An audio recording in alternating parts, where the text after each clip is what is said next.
首先咧，真心恭喜我嘅前學生馮浩陽榮獲 TVB 萬千星輝頒獎典禮最佳新人獎，真係實至名歸㗎！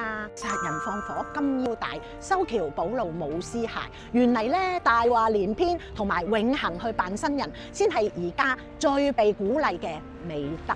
一個有10年經驗拎過金像獎嘅人，竟然仲可以攞新人獎。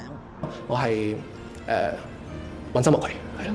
講起問心無愧，佢都係專家嚟㗎啦。佢由細到大，周圍去食霸王餐。當年啊，佢都係未成年㗎，但係佢已經係一位食飯唔俾錢嘅專才。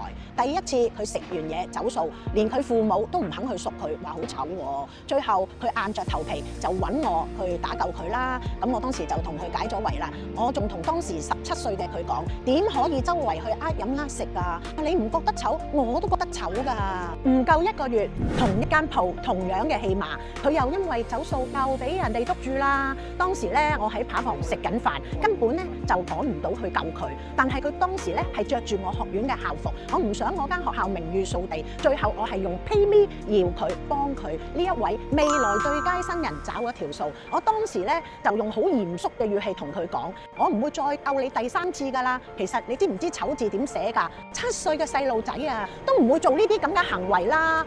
你知唔知佢當時點答我啊？佢話：嘿，我都未成年。我話未成年唔係大晒㗎。今日佢對住全香港嘅媒體講自己問心無愧，我絕對相信嘅，因為喺佢嘅世界觀裏邊咧，一直都係如此。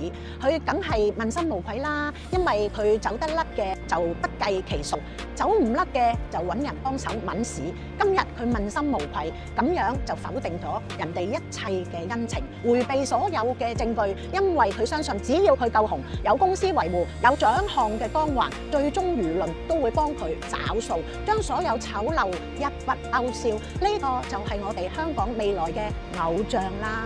由細到大佢都冇變過㗎，變嘅只係走數嘅價碼同埋場面。一餐飯走到一份良心嘅債，所以咧我唔會再去問佢點解唔認錯，我只有會問一個問題，就係留翻俾支持佢、相信佢、問心無愧嘅人去思考。一個喺17歲就能夠食飯唔俾錢視作理所當然嘅人，並不斷重複。